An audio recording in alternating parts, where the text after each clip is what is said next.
Salut les riders, j'espère que vous avez la pêche. Donc comme promis, un petit tour d'horizon des nouveautés 2022 de Climb. Bon, j'ai pas tous les produits malheureusement, on est qu'en août, mais je trouve déjà sympa d'avoir pu récupérer quelques produits afin de vous les présenter en avant-première. Je me suis un peu focalisé sur les produits que je trouvais vraiment sympas.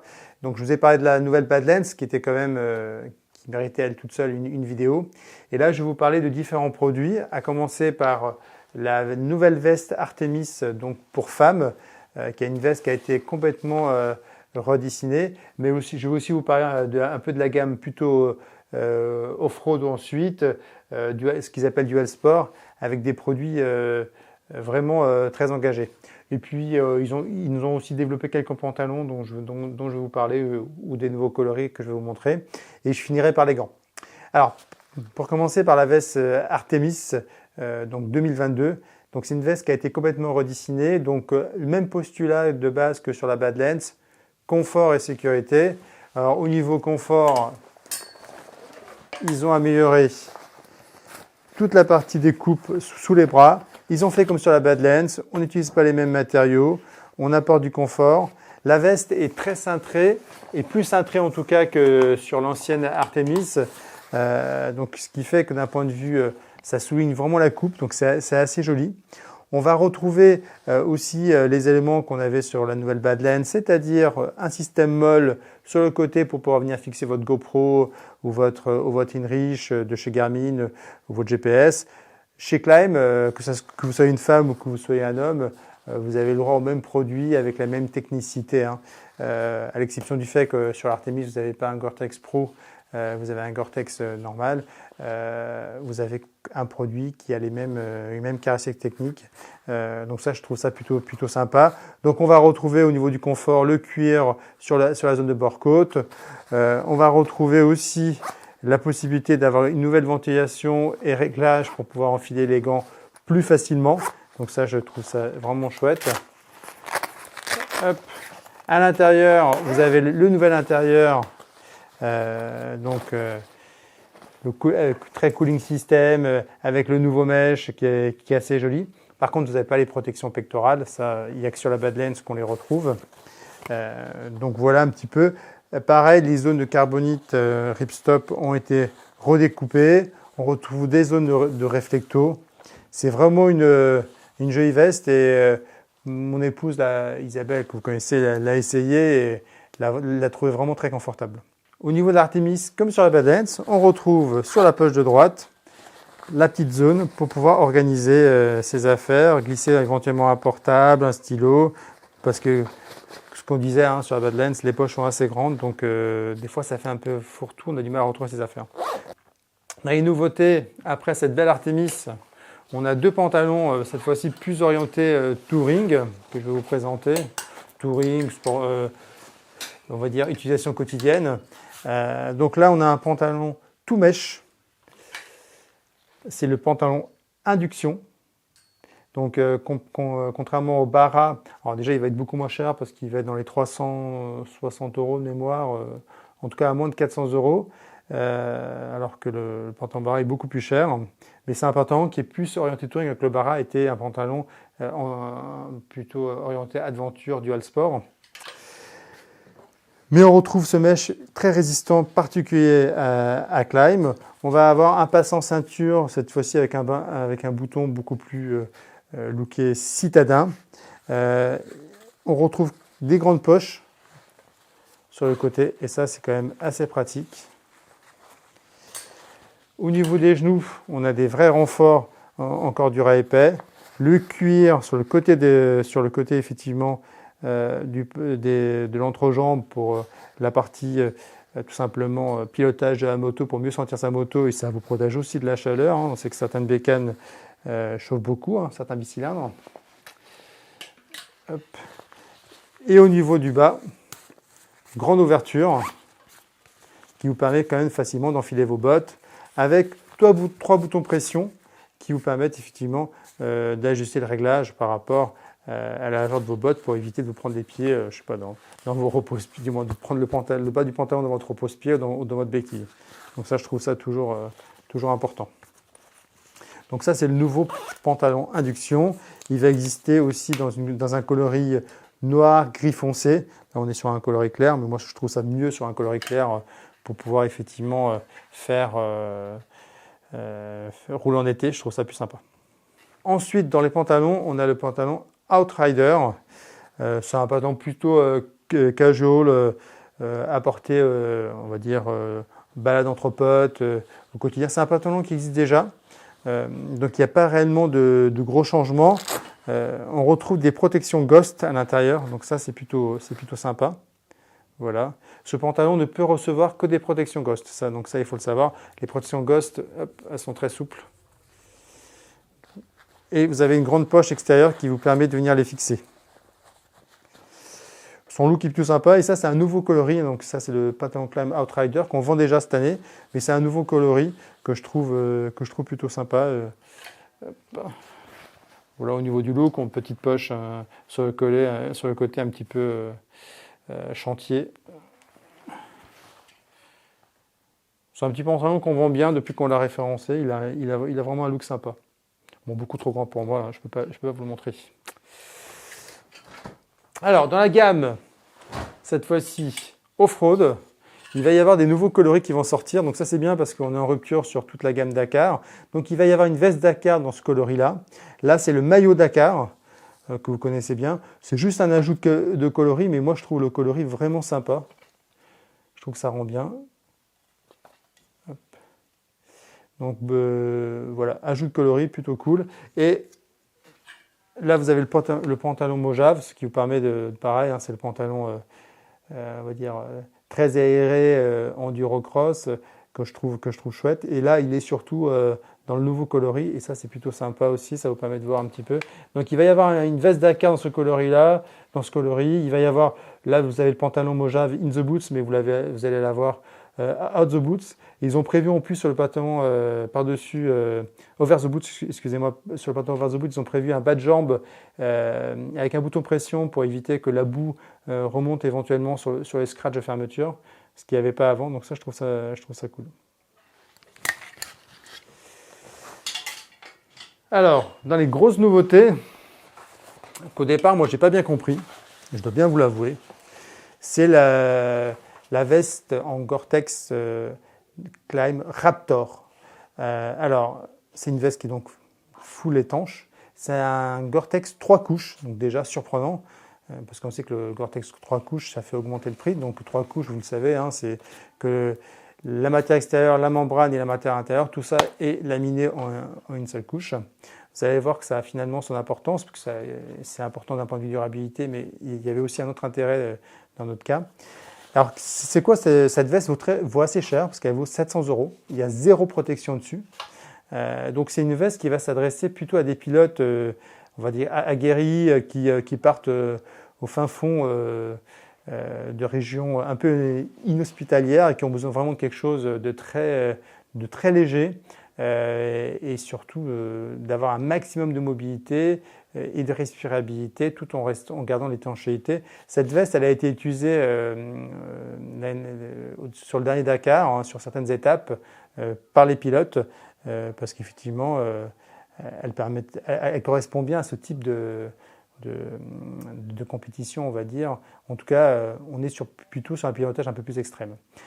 Alors, au niveau, quelque part, en fait, j'ai essayé de la situer dans la gamme parce qu'au départ, j'avais un peu de mal. Donc, on est sur du Dual Sports, limite enduro. Et en fait, finalement, au départ, je me dis que c'est une Dakar en étanche, mais c'est pas vraiment une Dakar. En fait, c'est plutôt une évolution haut de gamme, on va dire, de la Traverse qui était l'entrée de gamme en Gore-Tex. La Traverse, elle était très légère, donc ça, c'était chouette. Par contre, elle avait un défaut, c'est qu'elle manquait de ventilation. Il n'y avait que 2 ventilations. En fait, il n'y avait que les 2 extracteurs à l'arrière. Et sur cette veste, en fait, vous avez des grandes ventilations. Donc ça, c'est vraiment bien. Grande ventilation là. Ventilation sur l'avant-bras. Et vous avez les extracteurs à l'arrière qui sont aussi de belle taille. Ce qui fait que par rapport à la Traverse, sur laquelle on avait des reproches au niveau de la respirabilité, elle est beaucoup plus respirante effectivement qu'une Traverse. Par contre, elle n'a pas de protection parce qu'elle est faite pour être portée au-dessus du maillot, elle est faite au-dessus de votre gilet de protection. Et c'est pour ça que là, il y a un intérêt aux 3 couches supplémentaires. Comme vous voyez à l'intérieur, tout est contre-collé. Okay. Donc, il n'y a aucune zone d'aspérité qui va venir vous gêner quand vous mettez votre maillot. Il n'y a rien qui va s'accrocher sur votre maillot. Voilà. Et donc ça, c'était un élément important du cahier des charges de Climb. C'était effectivement que le pilote ait un maximum de mobilité. On retrouve quand même des poches internes de chaque côté. Parce qu'il faut quand même rester... pas oublier que c'est une veste qui va être utilisée en voyage. Ou sur des sorties, par exemple, de plusieurs jours. Donc ça, c'est bien prévu. Il y a des poches, des grandes poches, effectivement, sur le côté. Petit élastique qui vous permet de venir fixer, je ne sais pas, vos clés, votre chiffon pour nettoyer les lunettes, votre masque. Pareil, deuxième grande poche. Là, on est sur du full étanche, hein. Tout est thermocollé à chaque fois. Donc voilà, c'est une veste qui ne s'adresse pas à tout le public.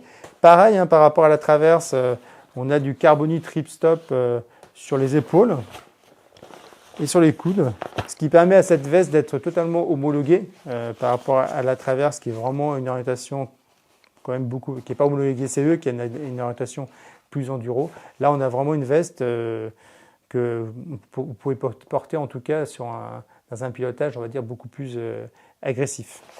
Donc c'était la Raptor GTX. Il y a un pantalon qui va avec, qui est dans la même conception et qui fait un ensemble harmonieux.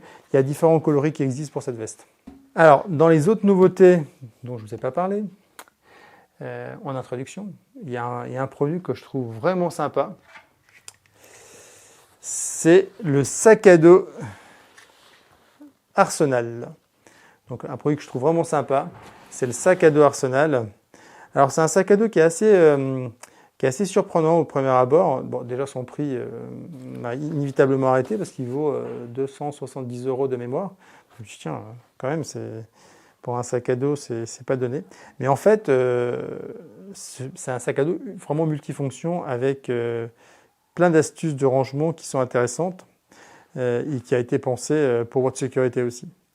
Alors, je vais commencer par le dos, parce que je trouve que c'est vraiment ce qui se voit tout de suite. Au niveau du dos, vous avez un dos qui est totalement renforcé, qui est un peu courbé, et qui va éviter que vous ayez effectivement le sac à dos collé à vous, et ce qui permet d'avoir une vraie respirabilité, ventilation de l'arrière du dos pour éviter la transpiration. Vous voyez aussi que c'est rigide et qu'il y a des pads d'absorption des chocs. L'idée, c'est qu'il ne faut pas que le contenu qui est présent dans, effectivement, tout simplement le sac à dos, vienne vous blesser en cas de chute. Donc c'est pour ça qu'on a ces grandes zones, cette rigidité sur l'arrière du sac. Vu qu'on est sur le dos, je vous montre tout simplement la fermeture. Là, on retrouve une fermeture de type papillon, butterfly, qu'on retrouve par exemple sur les sacs Crega, qui est très pratique. Néanmoins, si vous n'avez pas ce type de fermeture, comme moi je trouve top parce qu'à partir du moment où vous l'avez réglé, après vous n'y touchez plus, vous pouvez changer les bretelles et remettre des bretelles classiques. Ils ont prévu ça chez Climb, je trouvais ça assez étonnant. Au niveau des bretelles, pareil, on a mis des zones en mousse absorbante, donc très confortable avec du mesh. Sur les bretelles, vous avez donc ces deux grandes poches de rangement qui sont assez pratiques. D'un côté, vous pouvez venir mettre votre téléphone, il y a vraiment un bel espace. De l'autre côté, vous pouvez venir mettre votre balise GPS ou votre GPS. Donc vraiment bien conçu. Ce qu'il faut savoir souvent, par exemple, quand on prend un sac à dos de chez Crega, c'est que les pochettes, il faut les acheter en plus. Là, vous avez d'office 2 pochettes de série. En fait, vous allez voir qu'au fur et à mesure que je vais vous décrire les différentes caractéristiques de ce magnifique sac à dos, qu'on rajoute toutes les petites options qu'on peut éventuellement rajouter dans certaines marques, finalement, c'est pas cher. Alors, ici, vous avez une grande poche de rangement. Alors, je vais vous montrer ça. Hop. Avec tout un espace organizer, une zone pour pouvoir venir glisser votre carte bancaire, un petit crochet pour venir fixer vos clés. Donc, une première poche vraiment qui vous permet d'organiser vos affaires. Vous avez une poche à outils. Alors là, elle a été fixée à cet endroit-là, mais vous pouvez aussi la fixer en interne, ce qui est normalement plus sa place. Donc, vous avez une petite trousse à outils. Ça, c'est pareil. Si vous prenez une trousse à outils chez les concurrents, passer un coup. Hop. Cette trousse à outils, vous pouvez la porter en externe comme elle a été fixée là, mais vous pouvez aussi la mettre à l'intérieur tout simplement. Alors, hop, pas cette poche-là, trop de poches déjà. Mais sur cette poche-là, en intérieur, il y a un petit crochet qui est prévu pour venir la fixer ici. Petit crochet, voilà, qui vous permet de venir la fixer tout simplement. Il y a la fixation pour mettre l'hydrabag. Ce qu'il faut savoir, c'est que l'hydrabag est inclus avec le sac. Donc c'est un hydrabag 3 litres. Donc déjà, ça, c'est un certain coût. Et puis c'est un hydrabag de qualité comme on a aujourd'hui sur tous les sacs hydrabag Climb. Là, vous avez une poche supplémentaire. Là, c'est la poche pour venir ranger tout simplement votre masque, vos Google. Et vous avez la petite lingette que vous pouvez enlever pour la laver, évidemment, parce que j'ai déjà vu des cas où les accessoires, on ne pouvait pas les enlever. Mais là, vous pouvez les enlever. La petite lingette pour venir nettoyer votre masque. Donc ça, je trouve ça hyper cool. Et la poche est assez grande, vous pouvez venir glisser, à mon avis, 2 paires de lunettes de rechange sans problème et les accessoires qui vont bien. Là, vous avez en plus un filet, donc ce qui vous permet de venir glisser des choses supplémentaires. Chez Climb, ils disent que vous pouvez venir mettre votre petite bouteille d'essence supplémentaire, votre Primus. Bon, je ne suis pas sûr que ça soit conseillé, mais en tout cas, c'est possible, sachant que le sac à dos est quand même fait pour absorber les chocs. C'est vrai qu'une petite bouteille de carburant, pourquoi pas. Et en interne, vous avez la housse de puits qui vient se fixer directement sur les bretelles. Il y a les petits crochets qui sont prévus ici. Donc vous pouvez venir directement fixer la petite housse de dessus. Voilà, vous avez les petits crochets, donc comme ça ne bouge pas. Voilà, donc ça c'était le sac à dos Arsenal, que moi je trouve hyper bien foutu, pratique. Et au final, quand vous rajoutez tous les accessoires, les 270 € sont justifiés, quoi. Juste quand vous voyez déjà le dos, la construction, même les belles zones de réflecto qui vont permettre d'améliorer votre visibilité la nuit. Je trouve ça top. Très beau produit, franchement. J'ai été bluffé. Ça fait partie des produits qui m'ont le plus plu dans cette nouvelle collection. Je vais finir par les gants. Alors, dans les gants, j'ai pas eu toutes les nouveautés parce qu'il y en avait d'autres. Il y a eu un redesign des inductions. Les inductions avec les barras, ça fait partie des gants les plus confortables de la gamme Climb, en tout cas en version été. Bon, là, ils ont redessiné, donc ça c'est bien qu'ils aient redessiné le gant pour essayer de le rendre plus confortable. Hop. Bon, c'est pas tout à fait ma taille, donc je vais galérer un petit peu. Voilà. Hop. Donc bon, c'est un redesign. Il y a toujours le zip pour pouvoir effectivement l'enfiler facilement, que je n'avais pas mis. Au niveau des grands changements, ils ont mis une petite raclette et puis surtout ils ont mis la petite zone d'induction, du moins pour la petite zone pour le tactile. Cette fois-ci, ils l'ont bien symbolisé avec un petit éclair et on a le pouce, effectivement, ce doigt qui est tout simplement tactile. Hop. Donc ça, c'est sympa. Bon, après, on retrouve la qualité de construction Climb. Ce coloris est un petit peu spécial, ça fait un peu disco, je trouve. C'est une espèce de gris électrique blue. Ça rend pas pareil sur les photos, donc c'est bien de le voir, en vidéo, quoi. Mais toujours aussi confort, avec les coutures retournées, toutes les zones de ventilation, les protections au niveau de la paume. Non, c'est un joli produit. Hein. Mais c'est qu'un redesign. Alors ensuite, au niveau des gants, vous allez voir, il n'y a pas de grande évolution. Il y a le Badlands Aero qui a été redessiné.